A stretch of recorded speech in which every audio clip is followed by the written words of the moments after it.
Can you all hear me? Yes. Okay, good. Thank you.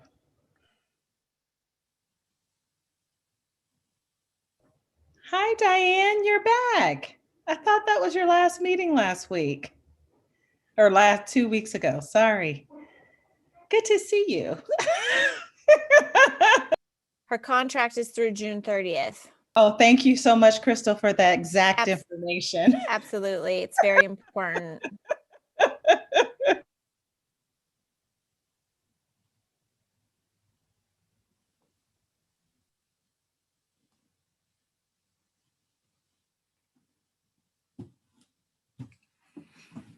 Okay. We have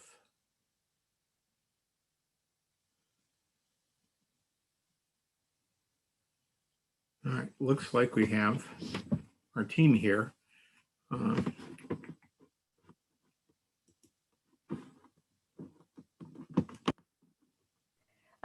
President Sarver, did you get the email I sent you?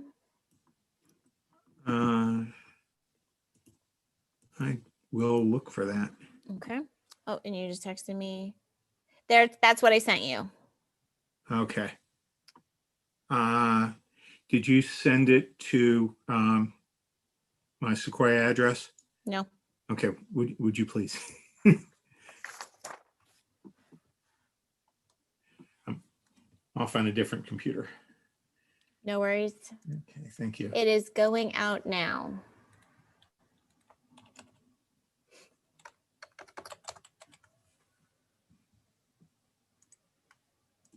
Okay.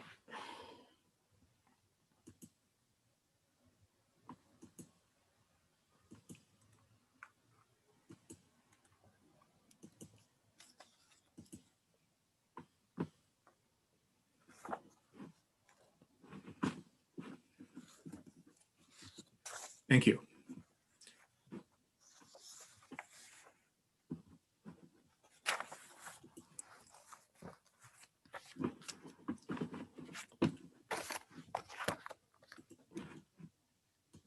Okay, with that, good evening and welcome everybody to this meeting of the Sequoia Union High School District Board of Trustees.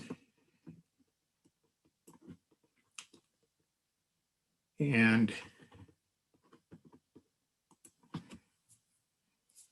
okay, getting ready for everything, excuse me.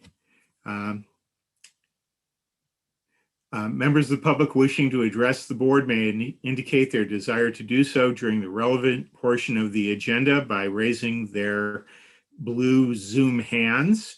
Board policy ordinarily limits the time to be devoted to a single agenda topic to 10 minutes, and individual speakers are ordinarily limited to 3 minutes.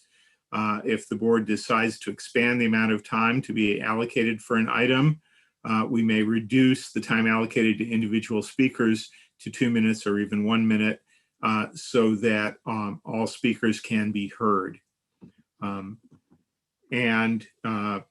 We have public comment for each agendized item, as well as the public comment in general for items that are not on the agenda. Okay, with that, we are ready to move on to our roll call. Ms. Lizzie. Student Trustee Nori. Here. Trustee Thompson. Here. Trustee Stevenson. Here. Trustee Ginn. Here. Vice President Dubois. Here. President Sarver. Here. A quorum is present. Thank you. All right, that brings us on to approval of the agenda. Do we have any recommendations for moving any items around on the agenda or a motion of approval? If there's no one moving stuff around, I'd move approval of the agenda. Do we have a second? I second. Okay, all those in favor? Aye. Aye. Okay, the agenda is approved. Okay.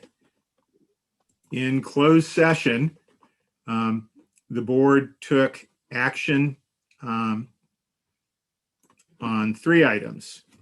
On a unanimous vote, the board decided to deny the appeal concerning a certified administrative employee without a hearing. And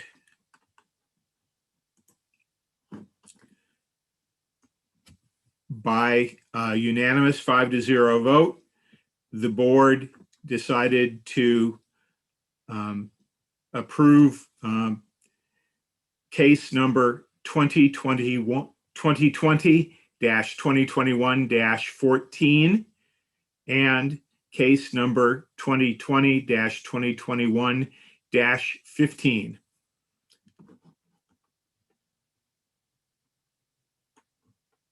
Okay.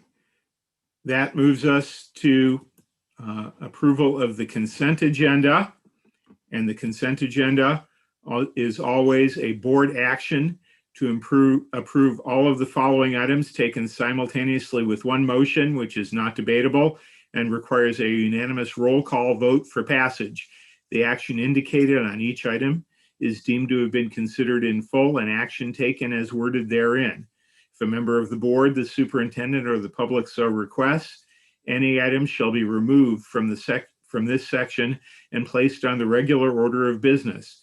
The motion would be to waive the reading of the consent agenda, accept the reports, adopt the resolutions, and approve other items. Before entertaining that motion currently, I would just like to make the comment that this particular board meeting, being the last one of this school year, has a consent agenda that is jam-packed with a lot of housekeeping items, renewals of contracts for the coming year, extension and improvements and new versions of contracts for more work being done, startup of a lot of new work. There's a lot of meat in this week's consent agenda, and it took a lot of reading time. It was all information with which the board is familiar. We get updates as we go along, and although this doesn't come forward in the public to take a lot of public time with a lot of additional discussion and separate voting, it is meaningful work that the board has done in reviewing and preparing for all of this. And it's a lot of stuff that moves our district forward in important ways. So it is a consent agenda that I'm really happy and proud that we're ready to act on. And with that, let me make sure whether there are any requests to remove items from the agenda, the consent agenda, before we take a motion of approval. All right, seeing none, is there a motion of approval? I move to approve the consent agenda. I'll second. Okay, that requires a roll call, Ms. Loisy? Student trustee Nori, Yes. trustee Thompson, Yes. trustee Stevenson, Yes. trustee Ginn, Yes. vice president Dubois, Yes. President Sarver. Yes, Motion carried. thank you. Okay. So that was 28 items this week, and it includes an awful lot of work.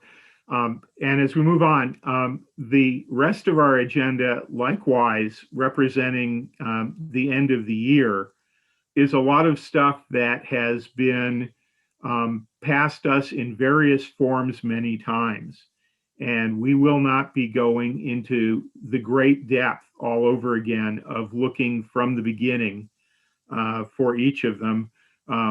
But there is great work embodied there, and we will, I believe, move through this evening at a good pace.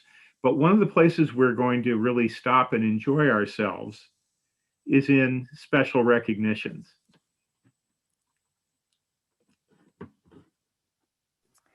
It's definitely, as mentioned before, my favorite area and agenda item in every board meeting.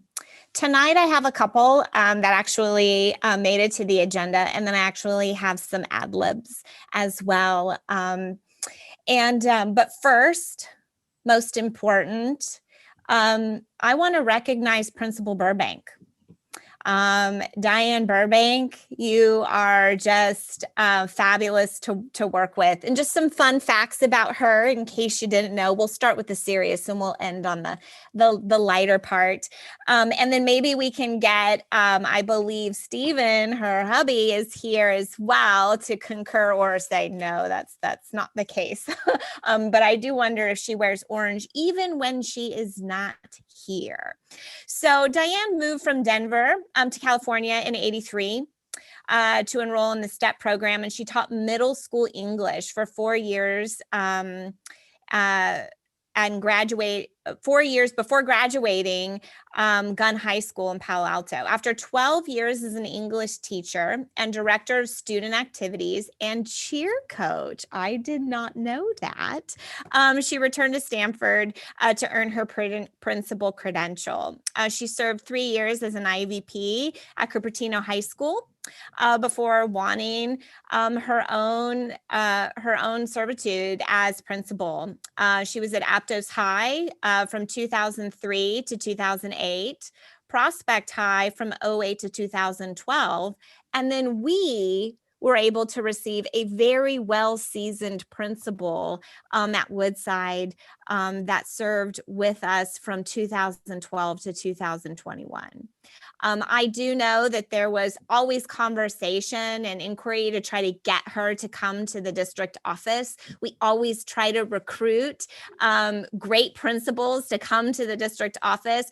And she had no shame in saying that she would never go to the district office to die. So she is very anti-district. She, while at her stay at Woodside, branded that school with consistent color, logos. I can't tell you how many, school spirit paintings that are 22 walls. Is there any available wall space left? I'm not quite sure.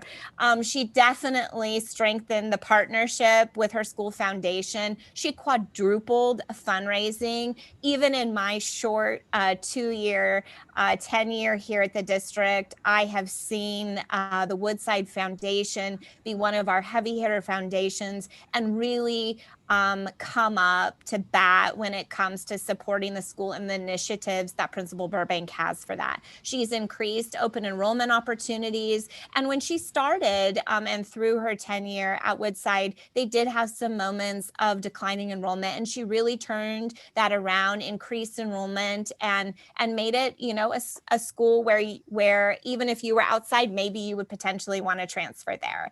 So Principal Burbank, it's been delightful to serve with you these 2 years that I've known you. I know that Jackie and Bonnie and many of our trustees have known you for a lot longer. But thank you so much to your service, to our community, to your colleagues, and especially to our students that you always put first and foremost. So thank you so much. Thank you very much. Well, I'm seeing some orange being sported in some of the other Zoom boxes here, and I'm wondering how much of a tribute we've got there, and if any of those people have a little something they would like to contribute as colleagues. I'd be happy to contribute. I am a huge fan of Diane Burbank, and knowing a lot of kids in the community. I'll tell you some of my favorite quotes about her. One of my favorite quotes about her was, "Ms. Burbank cares about every kid, not just the cool kids in the quad." Ms. Burbank has been very supportive of me in my coming out. And I really feel like she sees me and recognizes me as a person. And then the subtext to that was, that one gets a colon, because the same student then said, "I do, though, know that she's a vegetarian, and I think she's trying to turn everyone else at Woodside into one, too." So kudos to Diane Burbank. You cannot drive anywhere in this town without getting behind somebody with a wildcat paw on their bumper. And I'm so grateful to you for the pride that you have given to students and to staff, and most importantly, for the opportunities that you have given to thousands of kids. You are the real deal. Thank you, Bonnie. Okay, I will add, this is a district that has a real character of promotion from within. And we really make a very big deal of making sure that our very talented people have a great career path ahead of them. And anytime we post a position, there is a lean that begins to show of, boy, we've got some great people that are just really primed for it. And when you were hired to come into the district, it was one of those, just a little bit of a shockwave of, man, we ran into a candidate so good that we just couldn't come up with an excuse for not grasping the opportunity and bringing her on board. And Woodside High School came under strong leadership immediately. It was clear that we had not just the right person, but the person that the school was waiting for to be there and really make it be your own and help it be the great self it deserved to be. And your leadership has been so tightly intertwined with the success of Woodside High School over these 9 years that you've been there. I remember having the privilege of attending the graduation that was your fourth, when you graduated the first students that came all the way through with you, and talked about that moment and how special that was. And I know that at that time, there was some thought of, well, gee, that's kind of a completed cycle. I wonder if it's time to be looking for other pastures out there. And, but you went through those thought processes and continued thinking about Woodside being home and Woodside needing you and the work that remained to be done and the benefit you could continue to bring there. And I know that that is what has kept you engaged with the school for these years until it was time for a truly new adventure and on to some other things. And as much as you've said, you're not going to go to the district office to die. You stayed at Woodside as the right home for you to complete your career. And we appreciate everything you've done here for us. It has been great having you on the team and having you in the position of leadership to make such a difference at Woodside for all these years. Thank you. Thank you, Trustee Sarver. Mr. Sarver, can I add just a very brief word of thanks? So Diane, my wardrobe has nothing orange in it. This is as close as it gets, but through the magic of Zoom, I can do this. Yay! And I have no idea. Giraffes are not the school thing, but it's orange, all right? And it came from Africa, and it's special. I had the privilege of being with Diane on her last graduation ceremony at Woodside, and that was a special treat. And I remember something from your farewell speech, which shows that the half-life of a commencement address is more than a week, which is great. And I recall that you made reference to the Postal Service. And I think the postal motto, right?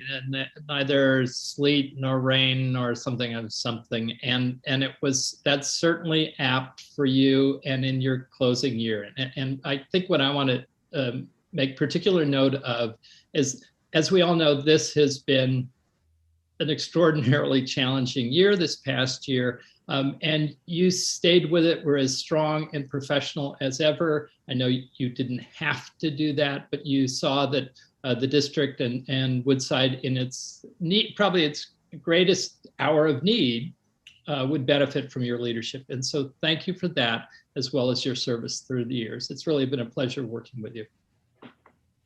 Thank you. I'll get rid of the orange. Well, no, I'll leave the orange on until we're done.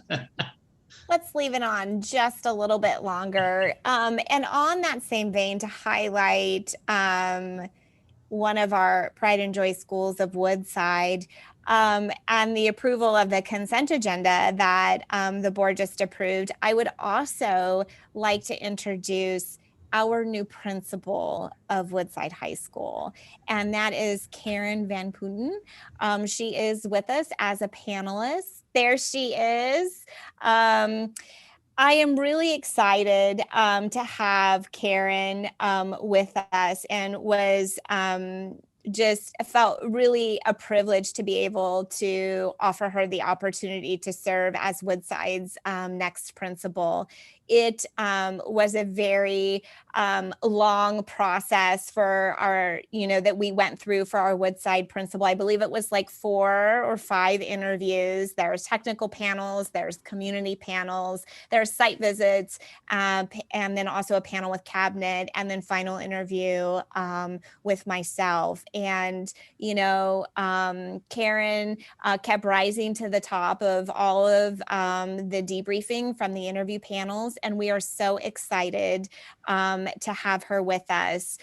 She has a passion for community building, cultural responsibility, and academic achievement, and she will be a critical support for our district's mission in preparing students for excellence. So I am excited to welcome Karen. Trustees, please feel free to welcome Karen to our family. Thank you. Trustees? I will say something. Welcome, Karen. We're so happy to have you on board. And Diane, we will miss you.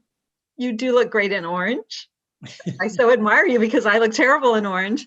But you truly have been a great leader, and you will be missed. Thank you for all your service.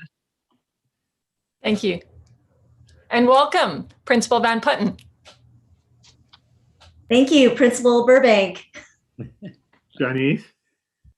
I'm just so happy for you, Diane, that you're able to kind of go out on a high wave and really took care of our school and our families during the hardest time we ever could have ever had. So your experience helped us get through that.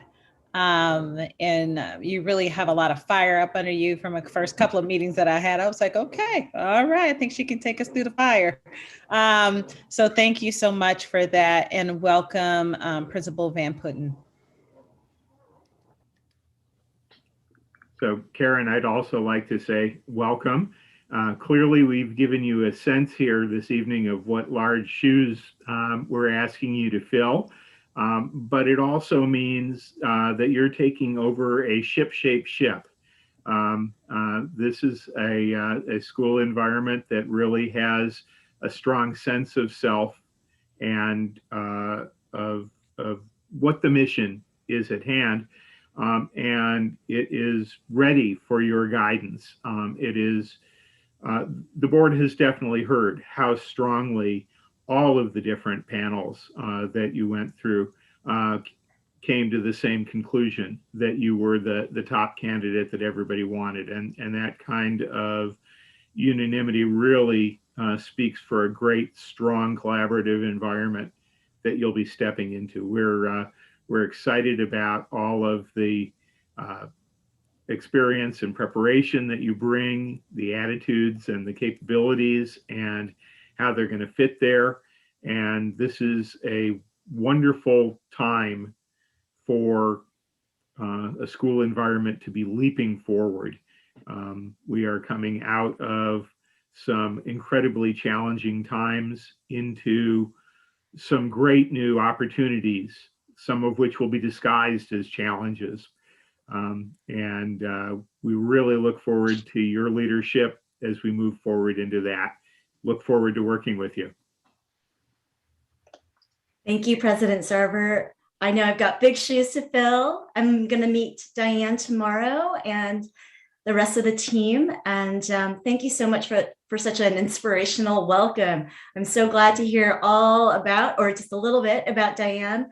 I'm ready and I'm looking forward to it. Thank you so much. I'm very honored and humbled. And if nothing else, Diane is going to have some great wardrobe recommendations for you. Okay, Crystal. back to you. Next on my list is someone that I get the privilege of working alongside with as a fellow cabinet member, both serving as her superintendent and then also as a colleague, as she's also an assistant soup. Our district was the recipient of the Kent Award this year.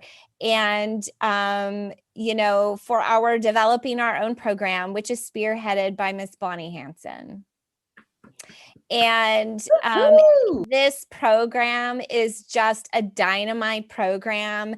It makes it possible for us to offer full financial coverage to classified staff with college degrees who are interested in getting their teaching credentials. And what a better program than to be able to grow our own classified staff into our own teachers to remain within our family. Participants are able to continue working full-time while obtaining their credentials. And their graduate school expenses are paid in full through this program. So it's really an opportunity for us to grow our own, so much so that the county did recognize that and awarded us a Kent Award for this year. So Bonnie, thank you for your continued service and dedication to classified staff and growing our certificated family. And then last on my list wait, I saw a hand go up. I'm sorry, Carrie. Yes. I want to say something about this. I was so proud of our Kent Award. I mean, proud beyond words. But Bonnie Hansen, I just want to say, I so appreciate all you do. I think with every year that I'm in the district, I learn more, and I appreciate how complicated your job is, how much you do for us. So I'm really happy you're being recognized tonight. It's more than just the Kent Award. You are very valued. So thank you. Shanice. Hi, Bonnie. Just sent you a text. Go, Bonnie, well deserved. But I really need to say that as a new parent of the board, I have just benefited from a dynamic English teacher who was from your Grow Your Own program that opened my son's eyes to education and to literature and just to social justice issues through English. I have had an excellent case manager who has gone through your program. And I have had another case manager for special ed that has gone through your program. And these are individuals who look like me or from my community. And so the deepness of your effort to grow your own is outstanding. And I get to have the benefits of that work. And so we don't always get to see it. So I just wanted to say thank you. I'm not going to cry because that's when the rubber meets the road, is when we can have impact from the work that we do as administrators. So thank you. Chris? So this is sort of a twofer for us on the board because it's a chance to say thanks for the program and its importance to us, but also a chance to say thanks to Bonnie. So I've known Bonnie for my first days on the board. So it's been quite a while, and I think we've both grown together to some extent. And there's so much I've learned from Bonnie and so much that I owe her in many ways, but I want to make just one comment and praise that to some extent is also directed at Karen, our new principal. And that's when the board welcomes new leadership, we frequently have given the message that please share the good news with us, but also be candid and forthcoming with the challenges. And one, Bonnie introduced that in the way reports are done with the board, which has been a really important contribution on an ongoing basis to that. But I know that it's very difficult to speak up to the challenges and things that fly in the face of the board. And Bonnie, I think you've done that in 2 or 3 ways over the recent months in very courageous ways that were important for the board to hear. And I know that's not easy, and I want to recognize you for that. And also as a model for all, and saying, show the board, share with the board the great stuff that's going on, but also the challenges that we need to, places that you may disagree with the board and challenges to us. Thank you for that courage, long history of courage and the contributions to the district. And I'll add also my thanks. The Develop Our Own program plays a key role in several of the documents we're being asked to approve later on this evening. And it always shows up as an area of glow and pride, and the district doing something meaningful to address some of the most critical issues that we have. And one of the phrases associated with it in each of those write-ups is painfully slow progress. And I think we have to recognize that developing our own is a slow process, and we are making incremental change. And one of the challenges we always face in public education is recognizing that we're making progress even when it is slower than we wish, even when we're still not where we so desperately want to be and where we're trying to be. And we want to keep looking for ways to accelerate it. And so I hope any ways we can find to continue accelerating that program, we will continue to look at, and ways that we can find to accelerate the professional development of the new teachers we bring on through the Develop Our Own program, and continue to develop them and prepare them for greater and greater leadership opportunities. All of that is a great part of the puzzle we're working on. But as Chris pointed out as well, this particular program and this particular piece of work is just a small part of the very broad range of contributions that you make that we appreciate so much. And I also very much agree with what Chris said. It is those moments where you really stand up and remind us that as a board, as an organization, we are challenged to do more and be better. And for me, one of the fondest memories I have is you standing up in a board meeting, I think a couple of years ago now, and saying, this board needs to be bold, not just talk about it, but do it. And you exhorted us to launch the math initiative, to really begin to take out the below grade level remedial courses that were holding so many of our students back, and dare to truly integrate our classes and put everybody on a higher opportunity path and make a difference. And that has been a lot of hard work. That has been a lot of challenge. That has been an area of a great deal of contention. And that is an area that is bearing fruit for all of our students. And this board can't overstate how important and valuable it is to us that you are there in our corner, exhorting us to be bold and do the right thing, and showing us how to be bold and do the right thing. And so for this program and everything else, thank you so much. Thank you, everybody. It means so very much to me. It means so much to me. I'm going to make my husband watch this later, so he says thanks for nothing, but I am going to keep it and watch it many times. And then I just want to say how lucky I think I am to work for a board that that welcomes my opinions. I know you don't need to, and in a lot of places I'd be out on my tail. So Thank you for your graciousness to me. And then finally, you know, I feel so fortunate to work with Jackie and Crystal. And I think it totally figures that on Crystal's last night in the job, when she's worked her tail off and exhibited some of the best leadership I've ever been under, that she's giving praise to other people. So I am beyond grateful to be able to work in the place that I work, and I get paid to do it. That's crazy. So thank you, everyone. Thank you.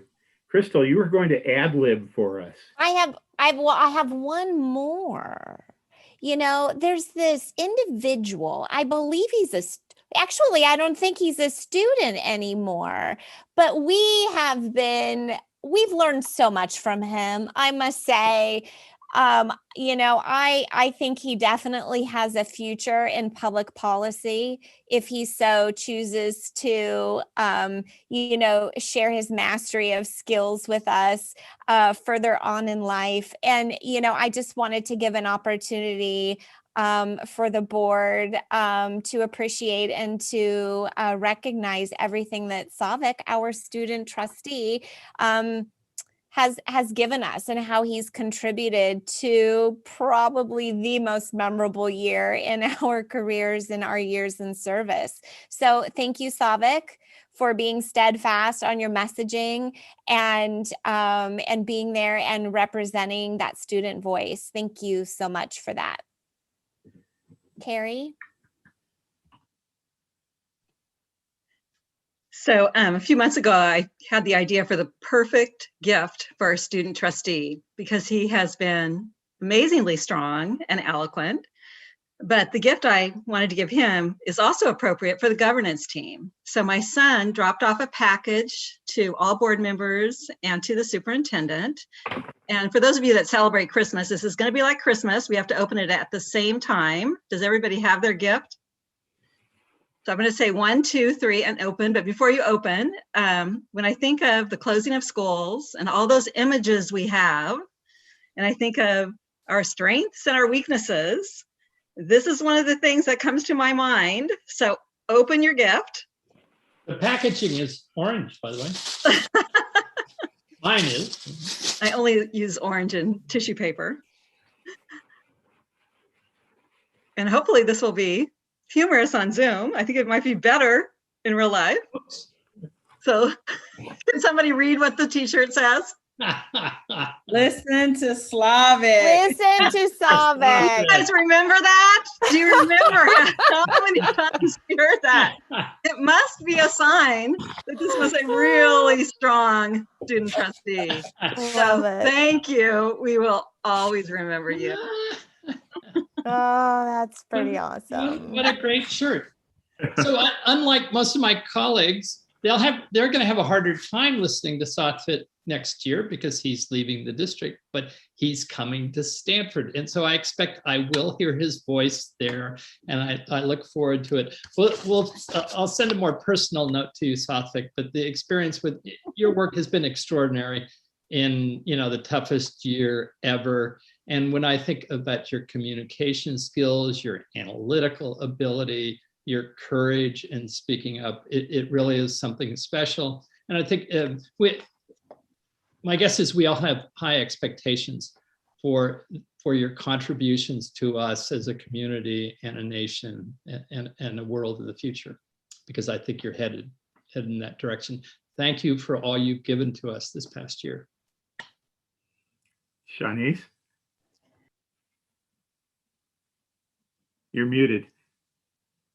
Well, Savik, I think one of the things I honor in my own household, maybe not in everybody else's household, if a young person is going to come to the table and debate, they need to be able to debate with an adult. And so, if you want me to listen to you, you got to listen to me. We're going back and forth, and so that's what I remember about you. I know a lot of parents said, "Listen to him," and I'm like, "All right, I'm going to listen, but we're going to challenge each other," and I just appreciate that about you, because I was no different with you than I was with my own kids. So because I believe you're a young person who's going to be on the board, we gotta we got to give you your due, and you have to work for it just like I do. And so I appreciate that. Your mama and daddy really raised a great young man, and I look forward to you going into education policy. I think that's what you're going to do.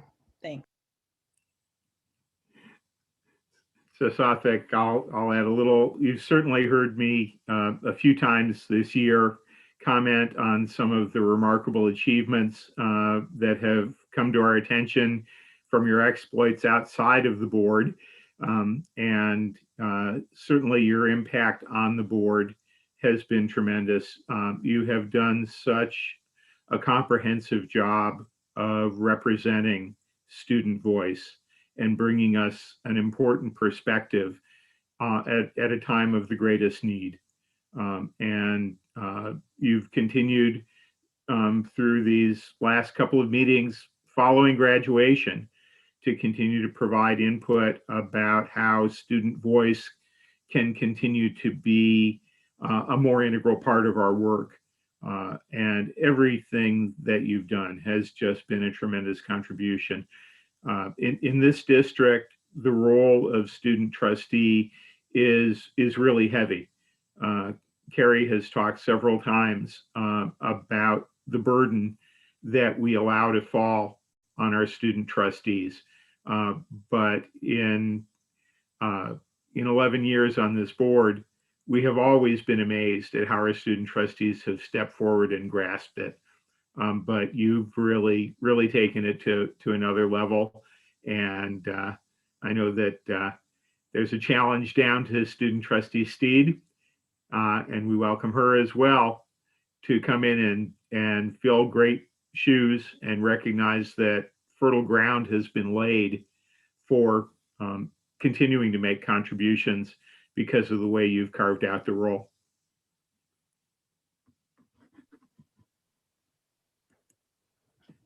Do you have something to say to yourself in all of that onslaught? No, I actually do. So I just want to say it's been a really crazy year, and this is definitely not how I thought I'd see my high school ending. But more than anything, I'm just so grateful for all the education I've received this past 4 years, thanks to this school district. Now, through this role this past year, I've really come to appreciate like all the complexities and that go into running high schools, especially ones that are the size of what we have in SUHSD. I'm so honored to have had the opportunity to represent the students of our district, and I do hope I've served them well in that process. I know they're in good hands next year with Isabel and Carlos, so I'm excited to see what they do. So like a lot of people said, while my time as a student trustee might be over, I am confident that it's not going to be the end of my involvement with the public school system. And lastly, I just wanted to thank all the people I've interacted with this year. President Sarver, Miss Dubois, Mr. Thompson, Mr. Ginn, Miss Stevenson, Mr. Weiner, Miss Jack, Superintendent Leach, Miss Hanson, Miss Polito, Miss Kennel, Miss McEnvoy, Miss Loese, and so many others for making me feel so welcome and always be willing to hear my suggestions or help me out in any way they could.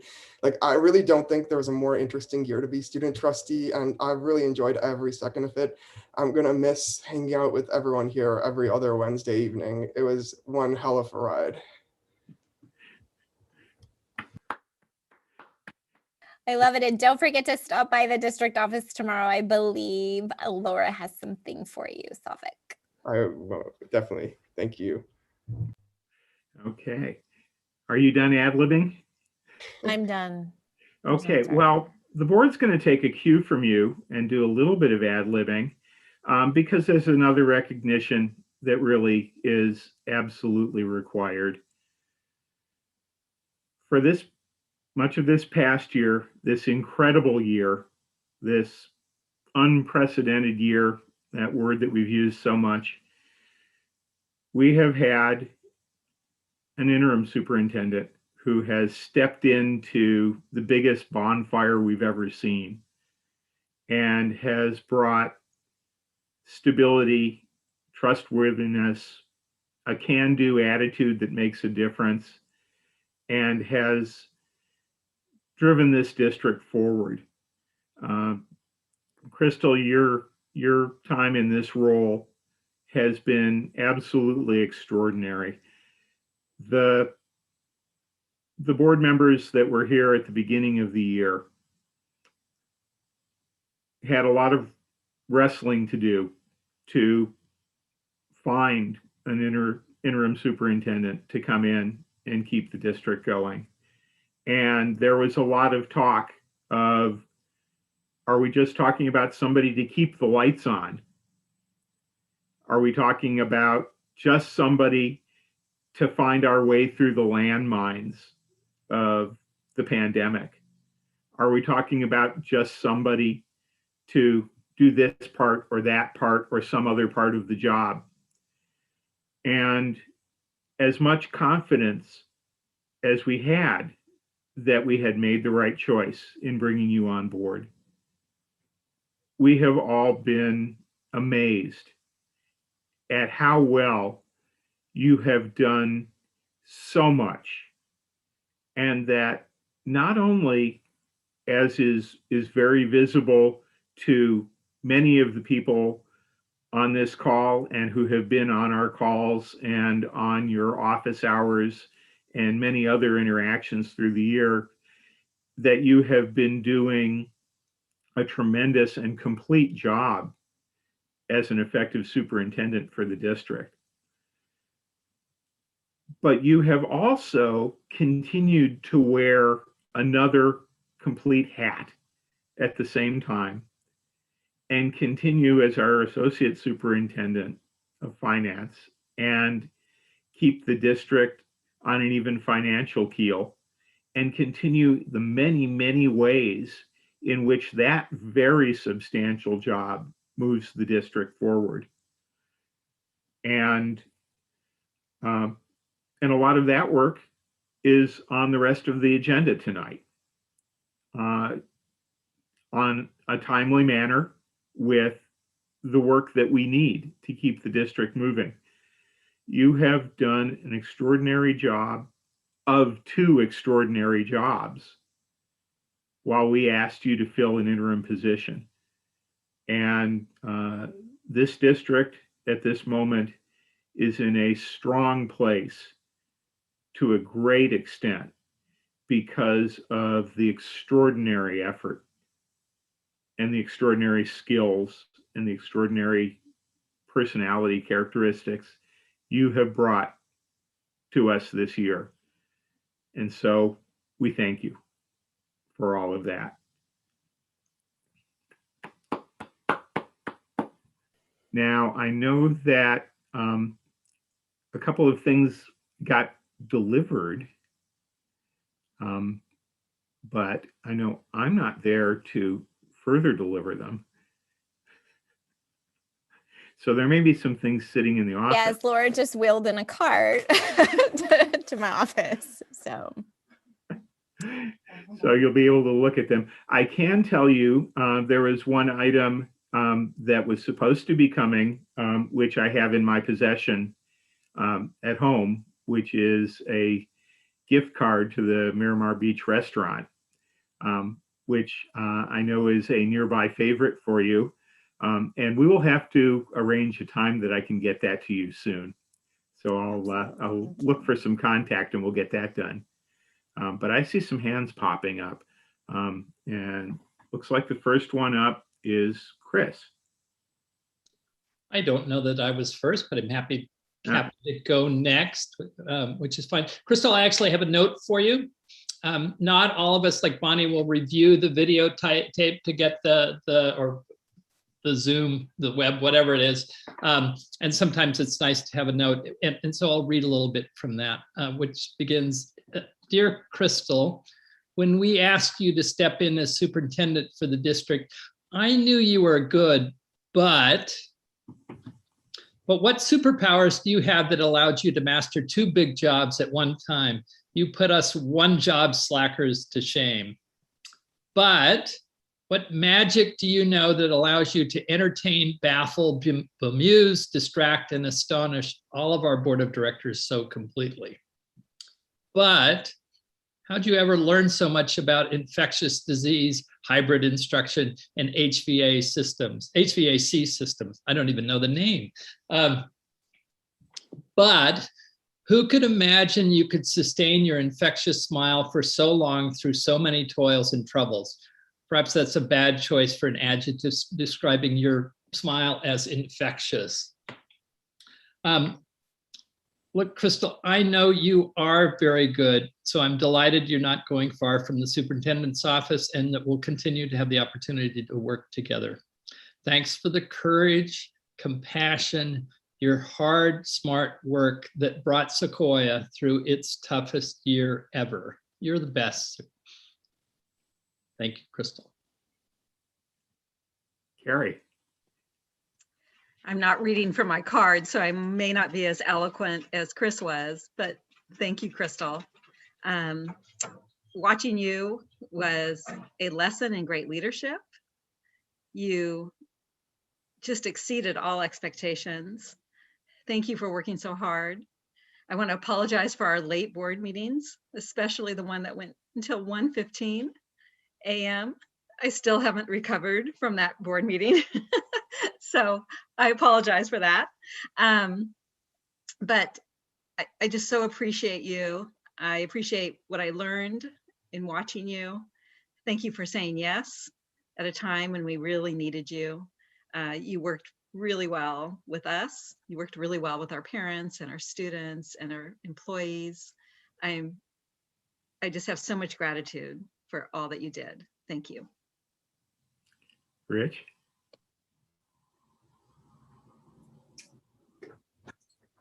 When I joined, you'd only been in your spot for a few weeks, maybe a couple months, but it never seemed that way because your breadth of knowledge was so deep. I was super impressed. I was kind of had in my mind what a CBO might do in the superintendent role, but that's not how I felt at all. I felt like it was you handled every part of the job, and I'm super appreciative of that. And I'm super glad that we get to continue working together, and hopefully I'll learn a lot more about the budget as we go forward. So thanks for everything. I look forward to our continued efforts. Shanice. Crystal, there's a story in the Bible where they talk about going to war and they couldn't find someone to lead us. So they asked Deborah to lead us. And so I see you as that Deborah that's just leading us through the war. And then Deborah, after she won the war, she just went back to her job. I was like, did that, and I just kind of think of you like that, like this person who's just can lead the war, but also be humble and gracious enough to say, hey, I did my job, right? When I was called on to do it. And so I know it hasn't been an easy season. You've been dealing with me and all my emails because I don't know what I'm doing. So I appreciate you making time out for me and so many other people. And the first thing I heard about coming to the board through the parent community was we like her. And so that was still enough because our families, we were worried. And so we were worried about our kids. We were worried about our school. We were worried about our community. And so when people say, we like her, that goes a long way with people. So thank you. Crystal, do you want to defend yourself? I think I need to. Well, first of all, it's just like super little much. But thank you. Thank you for trusting me with this district. Thank you to the parents for trusting me with the education of our most prized possession, which is our future. I am not going far. I share a wall with Dr. Williams, and we all know I have a problem staying in my lane. So it's going to be great. And again, I'm just absolutely humbled by the opportunity to serve our community. Thank you. Thank you for your trust. And thank you for being on this journey with me as we navigated again a year. I will never forget that I definitely have a ton of lessons learned but I definitely hope that we don't see another pandemic within our careers. But again, thank you all. I'm a little overwhelmed right now, and I still have the rest of the board meeting to go through. So thank you. Thank you so much. Thank you.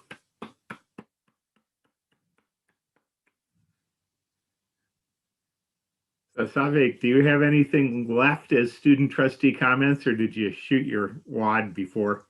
Yeah, I think I'm done. So unless Isabel has something to say, I think we're good for that. Isabel, do you have something?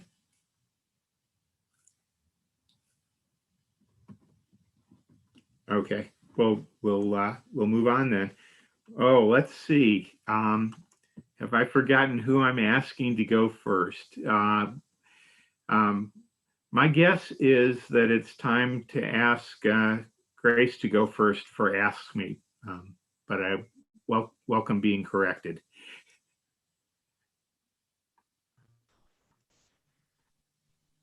Good evening. And with that challenge, Alan, you do stand corrected. Okay. You had that gut feeling. Go with your gut feeling, Alan. It was SDTA's chance to go first. And if she doesn't mind, I'll go first. Okay. Ad-lib evening. Okay. Ad-libbing it is. On with the show. So this already almost 7 p.m. And you're right, this is a packed board meeting and it is the last. I first want to say that with the consent, 2 items in the consent agenda caught my eye. The approval of the new job description for district newcomer family liaison. And I just want to say that this was a new experience for me. It was an enjoyable activity, I'd say, to go to talk about this with the district, because I've never been part of an experience where we're creating something new. I know that we've been in discussions where we are revising job descriptions, but so this was a new one for me, and I liked it. I liked the meeting. I liked how we worked very quickly. We figured out that we work well together, and it kind of was. To me, it was kind of redeeming, especially from last board meeting. However, when I looked down at 7.4 with the approval of the revised job description for the director of purchasing, I'm not sure what went into it, but reading the background, it kind of brought back ill feelings. Because what I see is increased job duties and increased wage. And so we just went through that exercise with the district where they increased the job duties for our mechanics and decided they couldn't increase the job, the wage salary.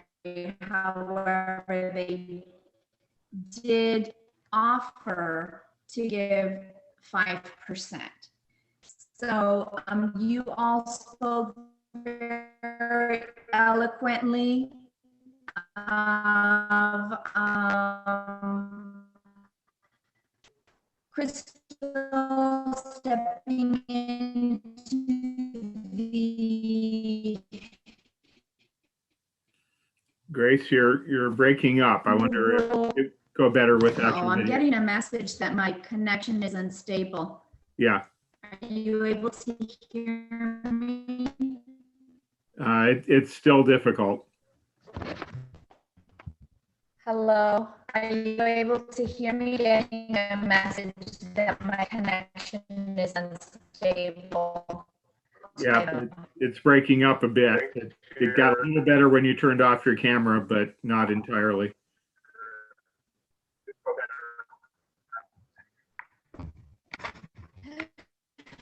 Hear me now? Yeah. Okay. This is not a Brian commercial.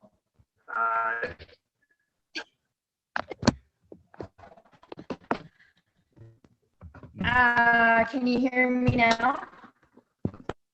Somewhat.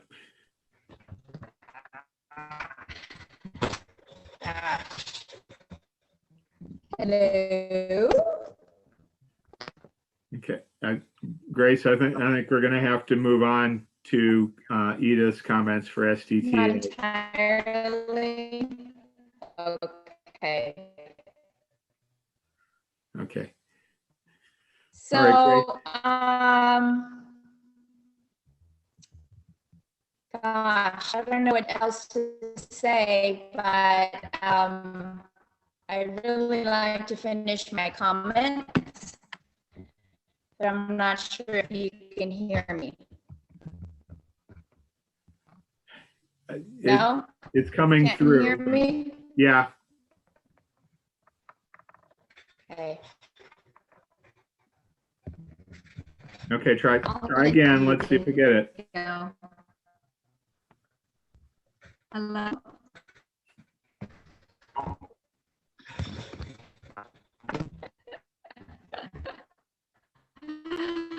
Hello, can you hear me now?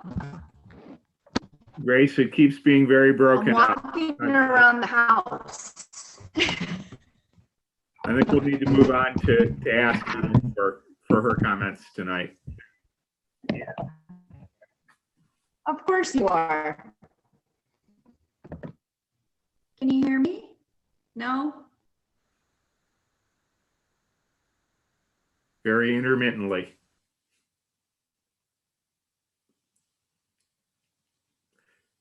Edith, please let us hear from you. Well, we are at this point a couple of weeks into our summer. I wouldn't say to the extent where most teachers probably felt recuperated yet, but we're working hard on that. And this meeting has given me an opportunity to think of the things that I'm looking forward to next year. I'm definitely looking forward to working with the new principal at Woodside and getting to know her and seeing how much orange she gets into her wardrobe so that she can try and keep up a little bit with the standard that has been set ahead of her. I'm also really excited to work with the new IVP at Woodside and the new AVP at Menlo Atherton, our soon-to-be former members, Cara Kleikel and Tara Charles. We think that we're really excited and hoping they're going to do great things at their sites as they move on to the next stage in their careers. I'm looking forward to getting to know the new superintendent and working with her, and being able to chat with Crystal when there isn't everything on the line, and we can just chat about what the budget numbers mean and 10% is 10% of what, and those kinds of questions that we get to talk about math. This has been, as you said, an incredibly challenging year. One of the greatest rewards of this year for me was the opportunity to get to know Superintendent Leach better and to work closely with her. I will echo Bonnie Hansen's comments about her being an excellent leader in a time that that was a moving target and in a position that she did not ask to be in. She excelled, and we are forever grateful for that. And anytime any of you want to upgrade your HVAC in your house, you know that Crystal is the go-to to give you all the information, all the questions you need to ask at least. All right. And I think somehow that's going to like appear in a job description revision or something like that, right? Thank you, Edith. Okay. And that moves us along. Ellen, are we going to see if Grace is back, or are we just going to move on? Well, Grace has had a lot of connectivity issues. Grace, are you hearing us clearly now?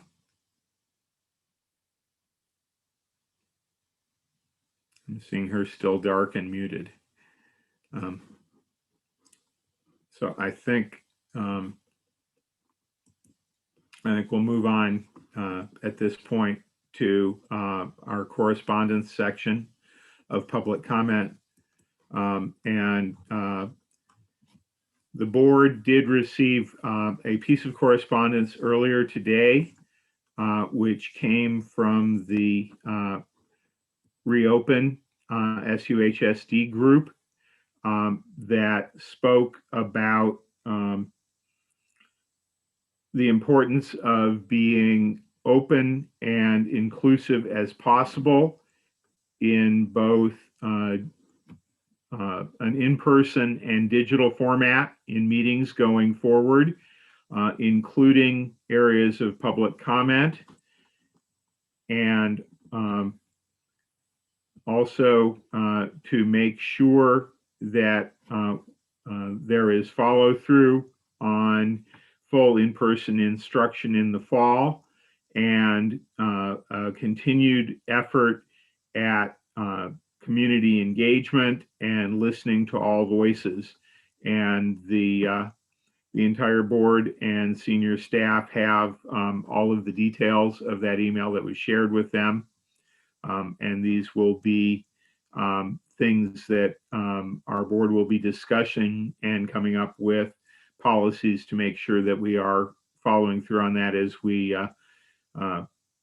we transition our board meetings going into the fall.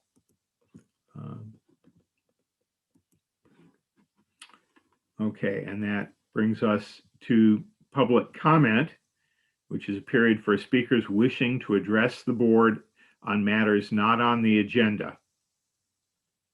Persons wishing to provide comments on non-agendized items should raise their electronic hand in the Zoom platform. I see some hands going up at this point.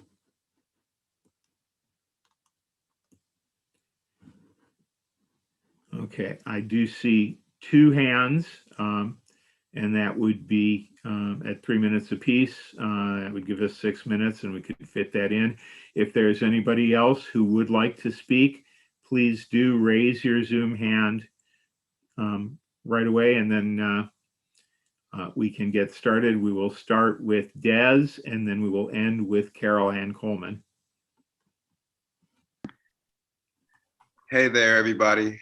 Des Frazier here, Sequoia High School alumni, class of 2018, and I'm just here speaking on behalf of a unique problem, but also a solution that my team and I have developed. So, beginning with the problem, we're dealing with 2 main issues here. The first one being community engagement and feedback.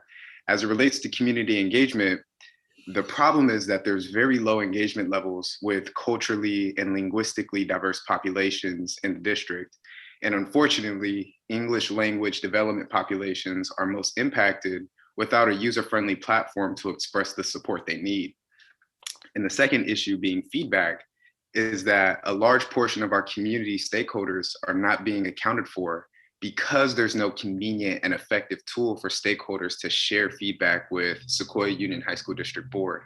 And on top of that, there's no user-friendly platform for the board to be able to, 1, record and analyze that data, and then 2, be able to make informed decisions around what that data means and what it's telling you, and have a more complete picture of what the experiences of your stakeholders have been. So taking us to the solution, the big idea is that it's called Ear for You, and it's a mobile platform designed to integrate student-parent voice/expression in stakeholder decision-making. And what this will serve as is a safe space for students and community stakeholders to voice their needs and concerns. And essentially, it's a convenient way for them to submit their responses in a way that's accessible and effective. And for the decision makers, being the board, this serves as a data collection tool to drive data-informed solutions for multiple stakeholders in a centralized place.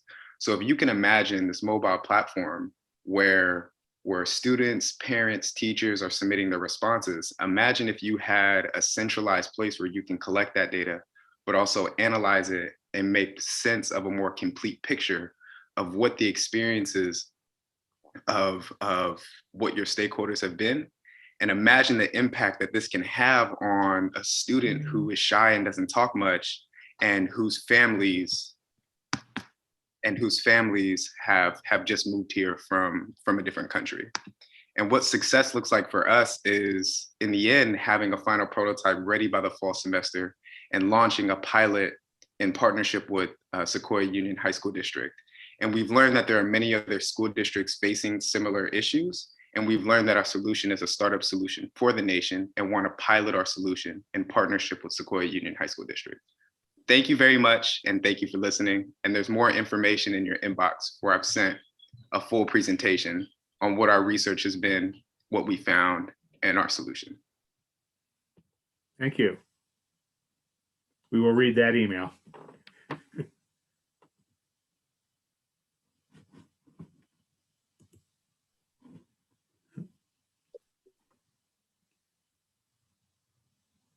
Can you hear me? Yes. Okay, I don't mind showing my face, just so you know. I know that I look like just a gray blob.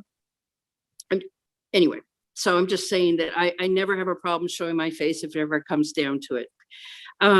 My name is Caroline Coleman. I am an education specialist at Sequoia High School.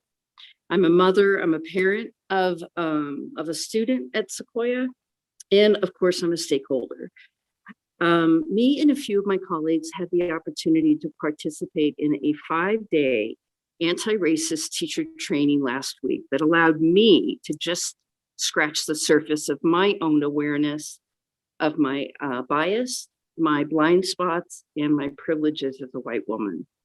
I am grateful to work in a school district that scores a B+ in anti-racist practices, and listen and learn from the wisdom of Dr. Love, Dr. Muhammad, and Dr. Kendi on how to help continue to cultivate each school in our district to honor anti-racist practices.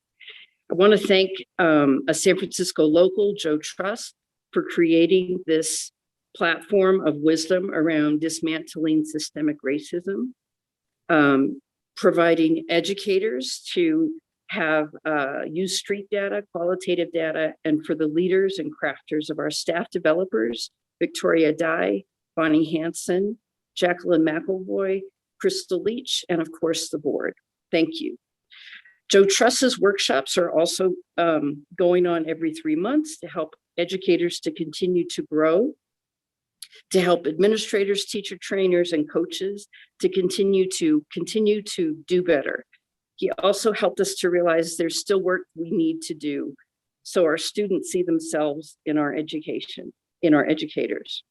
Joe Trust also consults on affinity groups and the power of these safe places so we don't have to rely on our BIPOC staff to give us white people advice.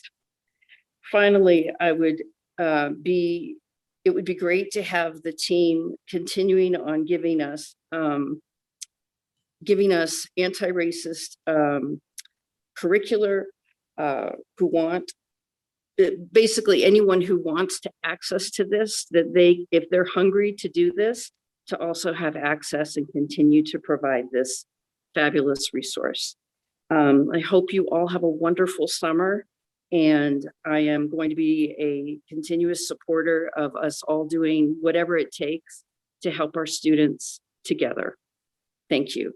And I know it sounds gushy, but I really do love you guys. Thank you. I think we can do gushy once in a while. Okay, that is our public comment. And our next item is a public hearing. 13.1, the fund balance and reserve requirement. And I note that that's a 5-minute presentation and a 5-minute board discussion estimated. President Sarver, staff recommends that you open the public hearing. Okay. This is a regulatory item that usually accompanies the budget of approval. This stems from the state making sure that districts, or this is their way of trying to make sure that districts don't have large reserves, also known as ending fund balances. And we're required to state what the overage is of our ending fund balance that exceeds the minimum 3% that the actual state requires Sequoia district to have. As we know, though, that board policy looks for us to be at 8%. So this is a public hearing recognizing the funding that is available over the 3%. Okay. The public hearing for this item is now open. Public comments are welcome. Okay, I'm seeing no hands go up on this. So the public hearing is closed. Thank you. Okay, now we move on to action items. And our first one, 15.1, is the approval of the local control accountability plan for SUHSD. So Bonnie, we've been very nice to you. Now we can beat you up some.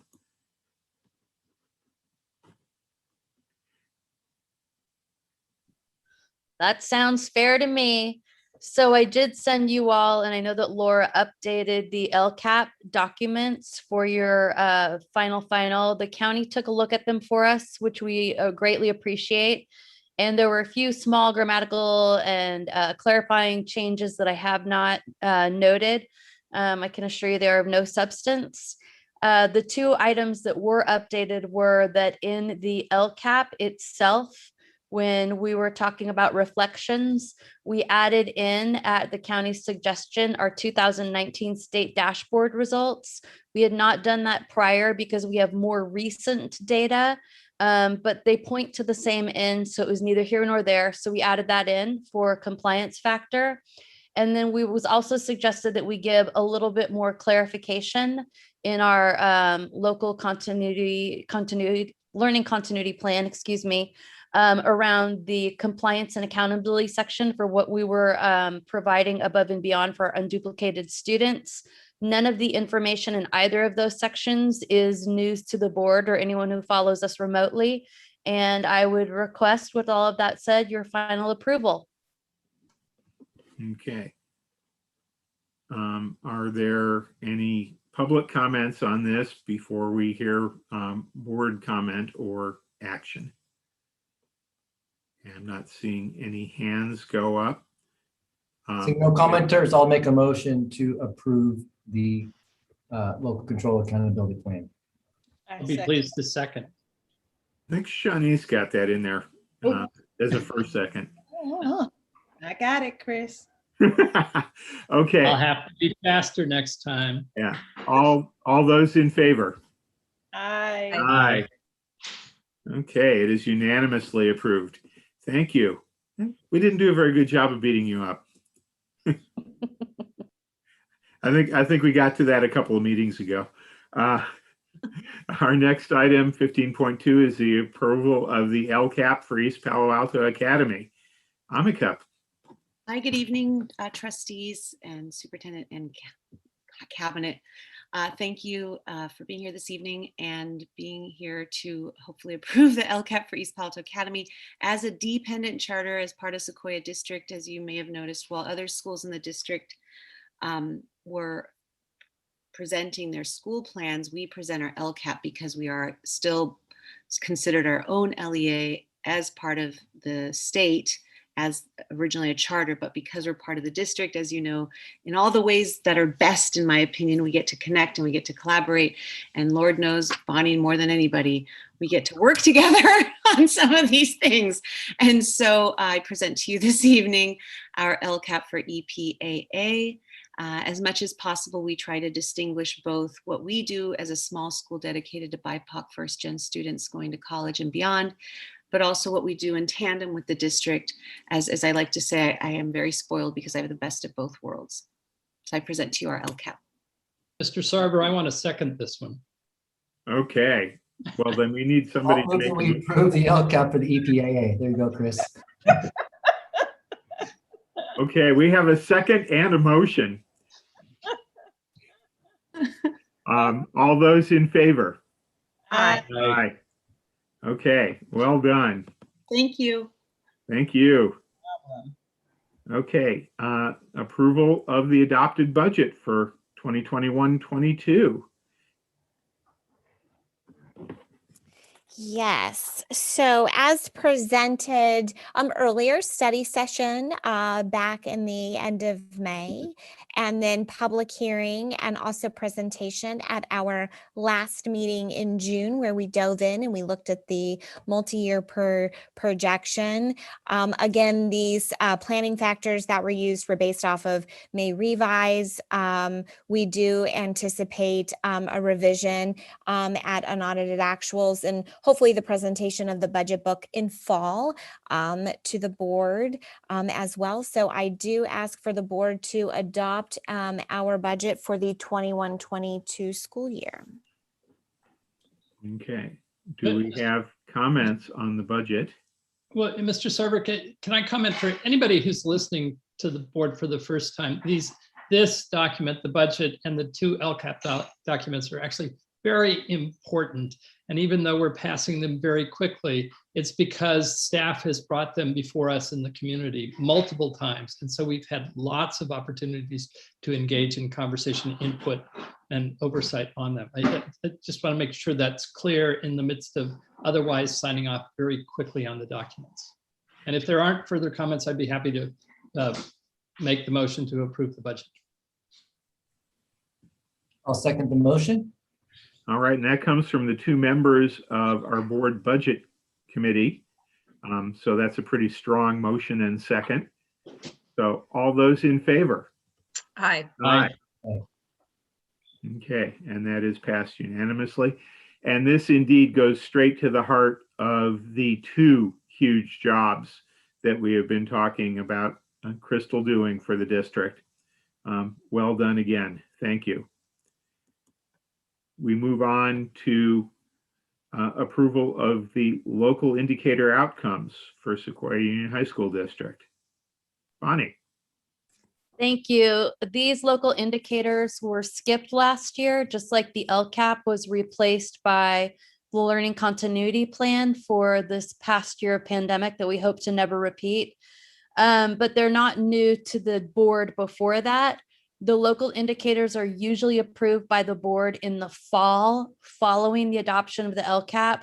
This year, they have asked that districts approve them on the same evening. There are the state dashboard indicators that let us know how we are doing on the 8 state priorities. And those are around things like graduation rates and suspension rates. And then for some of the indicators, they have us, or excuse me, priorities, they have us write local indicators and rate ourselves on how we have done. And that is what is before you this evening, is our rating on our local indicators. And they are for things such as parent engagement. And so I will ask that you approve them this evening. Amika is going to go next, and just a shout out to her and her unflappable goodwill, because she found out that these were due the day that they were due. And so what we had been working on for quite a bit of time, she managed to put together in very little time and do a really nice job with it. And I just want to thank her, because instead of saying, Bonnie, why didn't you think to make sure that I knew about those? She said, oh my gosh, Bonnie, thank you so much for telling me. So thank you to you, Amika. The local indicators are here for us, and you'll hear from her next. Okay. Again, like with the Lcap, no new news. Although it is, you know, it's a format that has not been in front of us as much as the Lcap has over recent meetings and recent months. True. And which for me made it a bit of a fresh read, and one that if anything, I worry a bit at how generally rosy these things are. I think it is a really critical and exciting balance of issues we have recognized, actions we have taken, incremental improvements we have seen, and then recognition of the challenges still ahead of us. And I find it to be an indication of a good balance of the direction we want to be heading. So I appreciated that. Shanice. Ronnie, for my own education, we've talked about indicators before, but they just look different. The formatting looked different. We have talked about the content of these indicators before. I don't think that in your time on the board, Shanice, you have ever heard the term indicator, but we've talked about the content of them. These, I don't know why the state changed around when they wanted them approved. These are usually approved by the board at an October board meeting, and there's usually not a presentation of them ahead of time because the content in them are not new. So yes, to answer your question, no, you haven't heard the word indicator. Yes, you should be familiar with the content. Okay, all right, because I wanted to just make sure I didn't. No, nope, you haven't missed anything. Okay, thank you. And Chris. I guess I want to reiterate, or I concur with many of the things that Alan said, that I read this, it felt fresh to me, and maybe it's just the year or two gap. It also came across to me as another really important document to the extent that it's a self-assessment of how we're doing, that is required to be made public, which makes it a little harder. But I agree with Alan. I think we at staff in particular did a pretty good job of balancing the pluses and minuses. I want the one action item, I guess I would hope the board would spend a little more time with this perhaps in the fall. That this could be the basis of a study session or a more comprehensive look, because it's looking across the district at many of the issues that are important and providing an assessment. And we could combine that with dashboard data, a closer look at dashboard data if we want. But in the agenda setting, I think I want to push that. But right now I'm grateful for the report. I think it does a good job of telling the public where we're strong, where we're working on things, and where we're continuing to do more work. Thank you. Thank you. With that, do we have a motion of approval? I'll move to approve. Second. Oh, sorry, Carrie. Shanice is our champion seconder tonight. We're going to save one for Carrie next. Okay, all those in favor?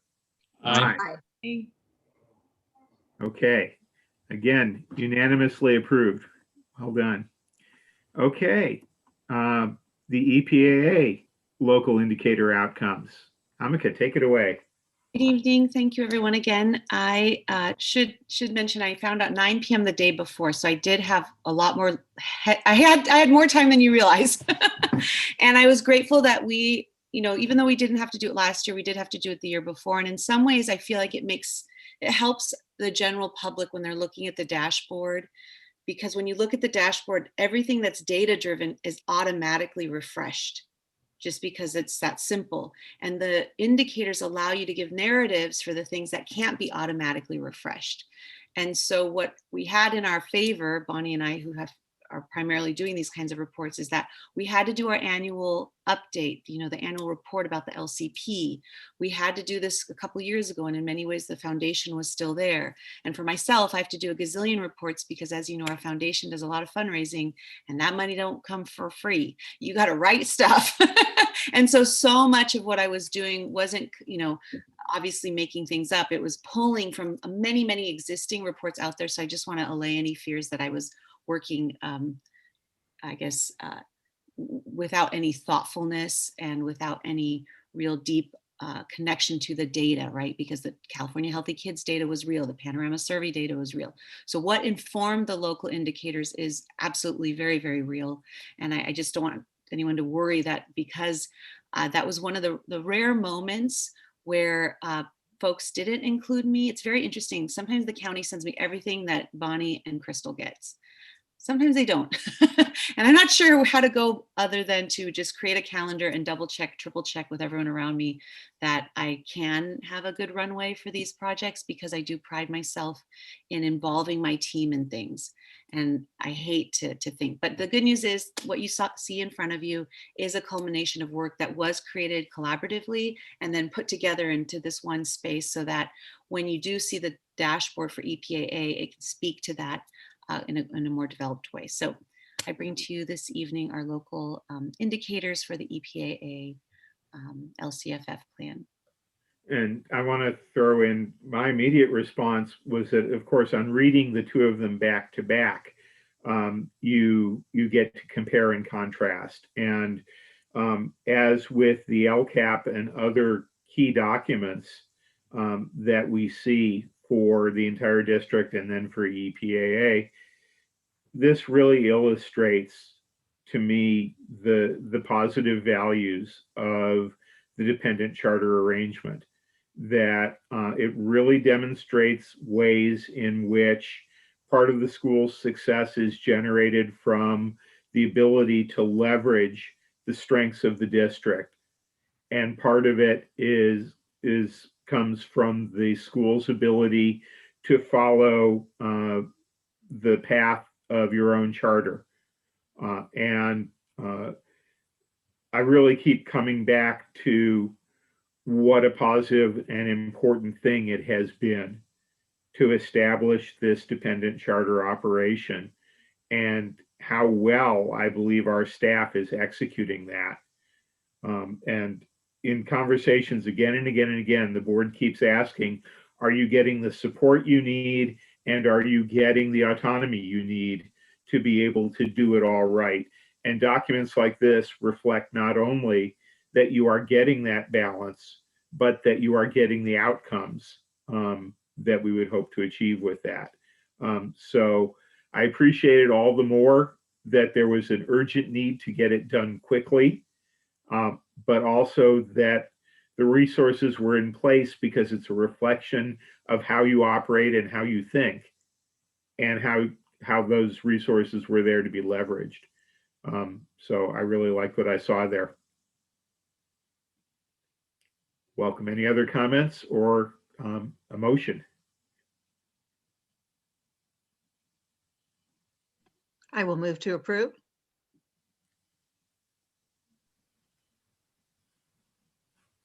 Hearing no one else, I'm eager to second. All those in favor? Aye. All right, unanimously approved. Thank you.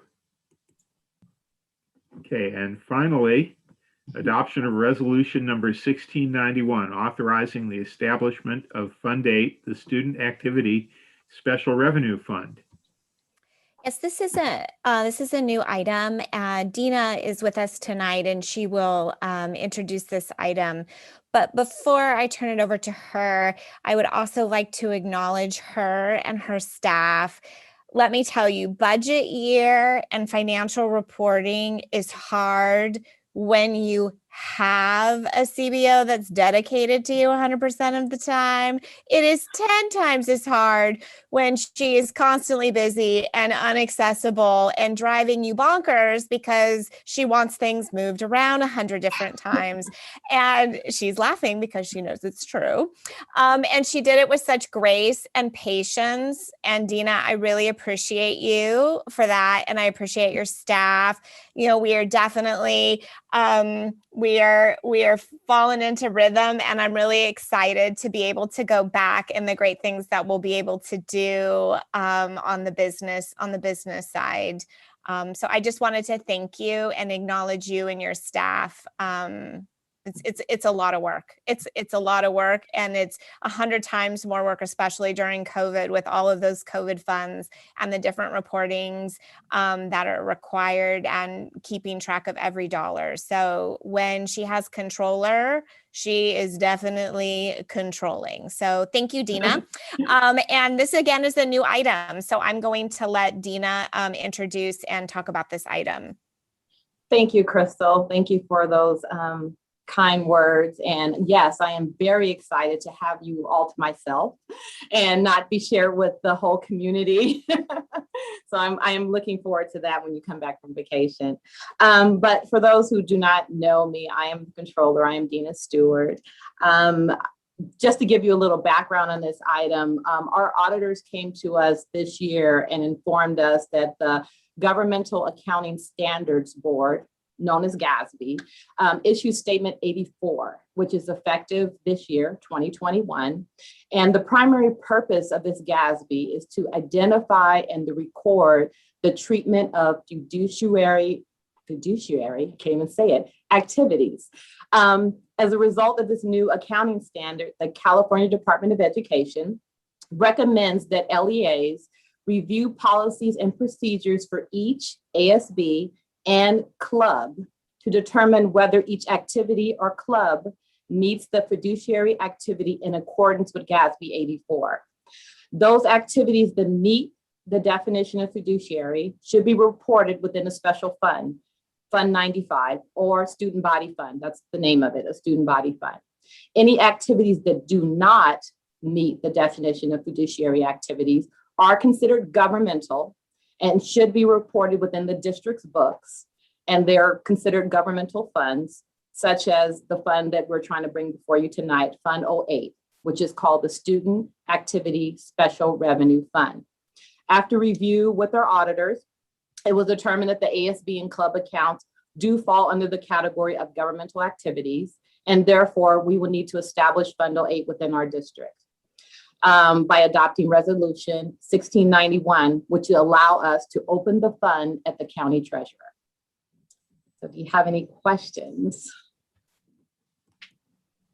Or is it crystal clear? Thank you. Not only that, it's Dina clear. It's just going to make that, 300-page report that you get, 325 pages. Yeah, we just have to add another fund to, yes, that page, basically. So before, the ASB accounts were totally separate. They weren't visible on our books at all. Now it will actually be a part of our books as a total fund balance at year end. Which is really the best way to go. I'm sure that, we're familiar with the media stories when there are financial problems within school districts. You tend to see them on the ASB side. And Dina is responsible for those activities. So this is definitely a move in the right direction for us to be able to see those actually on our ledgers as we work with the school sites to make sure that all of the ASB regulations are being followed. Shanice, do you have a question? Yeah, what are examples of student activities, student body activities that would be in this fund so I can have an idea? Well, there's a lot of different events that run through ASB, such as, for instance, at Woodside, they paid for different contractors to support their musical. I don't know if it's their spring or their fall musical, and they chose to have ASB funded. Sometimes they'll just have various different activities where it's they feel that it's more appropriate through the ASB than through the district accounts. So just to kind of give you some assurance, the school sites, they're going to be pretty much business as usual. It's just that we as the district office will have visibility to their activity, and we'll actually have to audit more thoroughly their records, because now we have actual access, where before we really were blinded. We just had their bank accounts where my accountant would do the reconciliation on a monthly basis, but now we're going to have the ability to see the detail and what's charged and make sure it is compliant with ASB regulations. Okay. Shanice, those are your clubs. Yours are your clubs in your leadership, your student body leadership at the school sites. Okay, that's what, okay, thank you. Sorry. No, you answered when you said, oh, it's like that. I was like, okay, now I know what this is. Okay. Okay, if there are no further questions, welcome a motion. Move to approve the establishment of Fund 8. I'll second. Okay, this is a resolution, so I believe it's a roll call. Student trustee Nori, Yes. trustee Thompson, Yes. trustee Stevenson, Yes. trustee Ginn, Yes. vice president Dubois, Yes. and president Sarver. Yes, Motion passed. great. I am so glad that our last action item on this agenda included a vote from Suffolk. This brings us along to trustee superintendent's comments, committee reports, and agenda setting. I know that we have an adult school graduation coming up on Friday, which Shanice and I will be attending. We have a few members of this group are going to be trying to grab their moments of vacation over the next couple of weeks here. I have a feeling we're going to be dipping into some of our time in July. We do have a future agenda item of a board retreat with Dr. Williams set for July 19th and 20th. We want to establish an executive meeting for the board to conclude our superintendent evaluation of interim superintendent Leach on Wednesday, July 21st in the evening. That will be a closed session with only the board involved. I know at least that Chris wanted to make a point of following up with considering a study session in the fall. I do, but I think it may be more appropriate, given the time of year, that I bring that up at the next meeting with the new superintendent on board. Yeah, and that may well be something we'll touch on briefly during our retreat as well. I do have one other thing I wanted to ask of the board concerning Menlo Park City Council. Jen Willison, who's a relatively new city council member, I think has met with several of us. I really applaud her reaching out to us. The issue she brought to us was the fact that the state traditionally has put mandates on the required housing development that should be done. Always in the past, that state requirement had very little teeth, but it looks like it's going to have teeth in the future. And what she said essentially is the Bay Area is going to be required by the state of California to build an additional 400,000 units. And those units have been divided up by city at this point, city and county. And I think the relevant number for Menlo Park, for example, is 3,000 additional housing units over a 10-year period. And obviously more in the other cities that we're involved in. This has an implication for student generation and what we provide as a district, which is why I was pleased to see she's reached out to us. It's also a complicated area because the state money that comes with those development funds is insufficient in our area to pay for the capital costs of providing for new students. This is an issue we've faced in recent development questions. So I'm glad she's engaged with us. Cities generally maintain the control over the developers, and it's cities that have the negotiating power to get money for schools. What I wanted to propose to my colleagues is that we set up a 2x2x2 with Menlo Park in particular, because this one, I think it's important that we have it set up. We may not schedule things until it's really needed. I don't like having meetings that don't have a strong agenda, but I think there will be times where we want to meet with Menlo Park about development prospects, as we have been on Facebook and other things so far. Okay, I like that recommendation.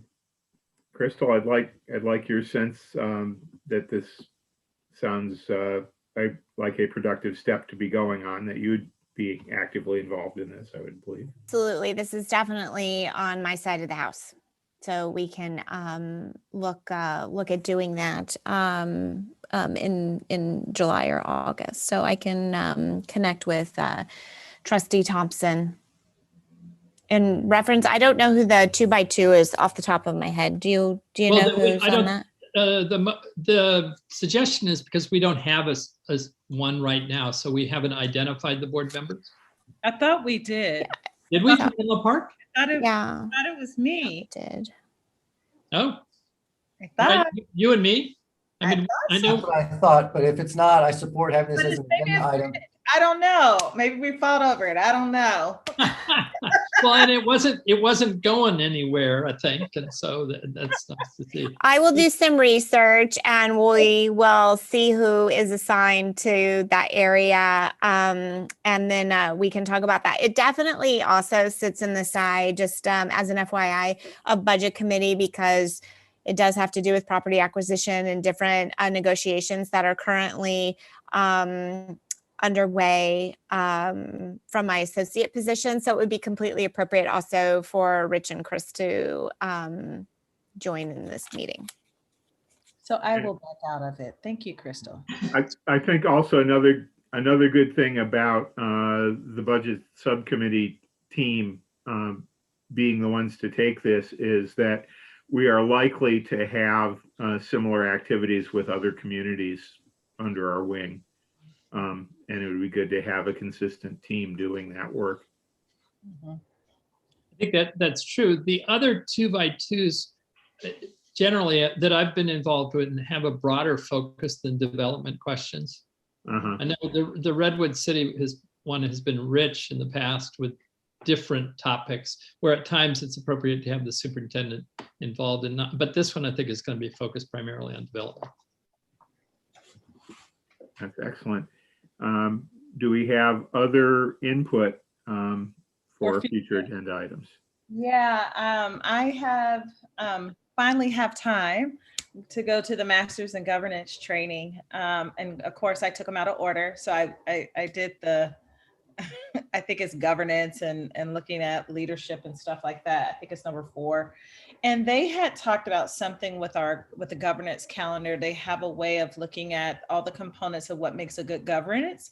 And one of the areas, if you look at our governance calendar, one of the areas they talk about is community leadership and what that really means. So in my mind, holding ourselves accountable to be able to put those things on the calendar. So it's part of our governance calendar that we're always thinking about this. So that would be like the charter programs, or maybe, the middle college coming to do a presentation or something like that, that we have responsibility over community governance as community leadership as well. And I was hoping we can add that to our calendar so that we can make sure that we're always keeping that at the top of our minds to make sure we're doing the community leadership piece of it. And I think that that's really important. I don't think it's solely just the superintendent or the principals, but I also think there's a level that the governance does as well. So I went to that and that was really good. And then the other thing that came up was, and I meant to share this earlier with the board, but is really boards really doing a board evaluation. That's more almost like a 360 of how are we doing. I haven't been on the board very long, so I don't know what the process been, but I know CSBA has talked about that, and I know that we are building our I think we're a great board, but we're still building our communication and gelling and all that good stuff. And so I'm not for sure if we should eventually talk about that or if we're mandated to have that, or is that just a good to have? But I thought it was quite interesting. And then the last thing, EPA, the Ravenswood School District reached out to me. I don't know if I told you, Crystal, so I'm just going to say it again. But they have identified 2 people at the district level and 2 people at the city level who they're ready for a 2x2. So by 2, 2x2. So just wanted to make sure we knew all of that. So thank you. And that would be you and Chris? Okay. Me and Chris. All right, so yeah, the other items I think are really good things for us to be touching on in our retreat. to be looking at our calendar for the coming year, and if there are structural adjustments we want to make to it, and then community leadership and engagement, I think, is also a great thing to talk about. And I think we may come out with more,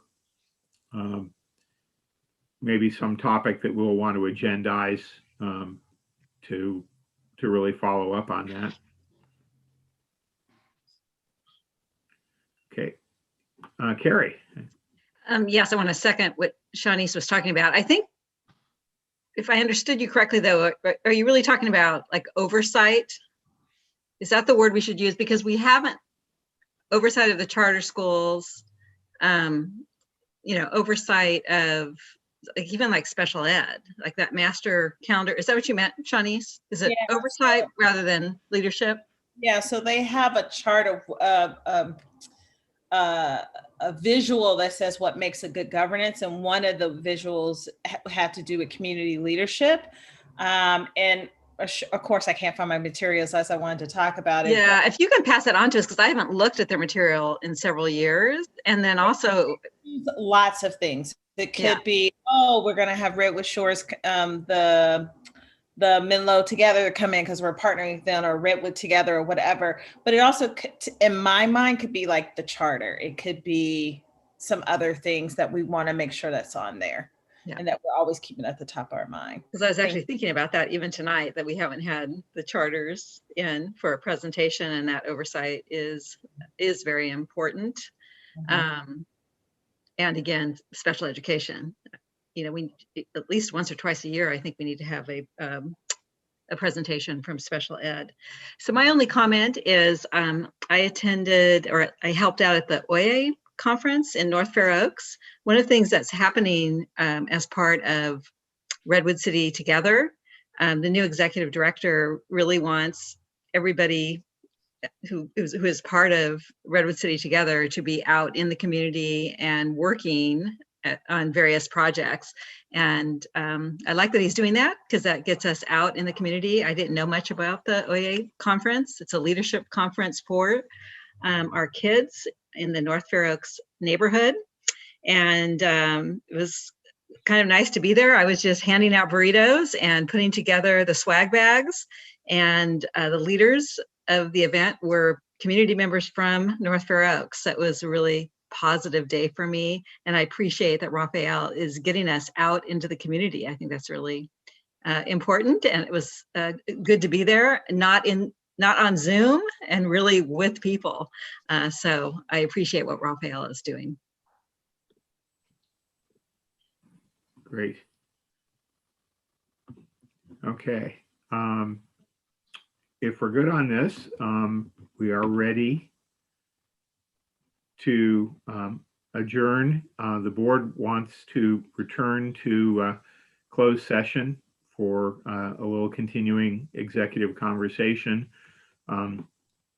Crystal, I don't know if you need to kind of be there to get us in.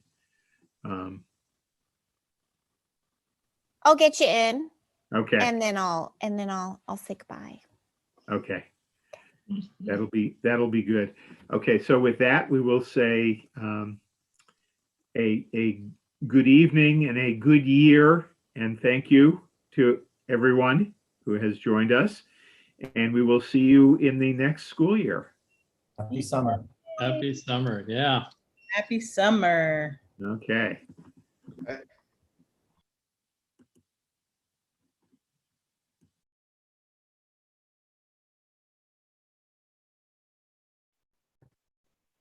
Hi, Laura. You're welcome. Ana María Pulido. Bye.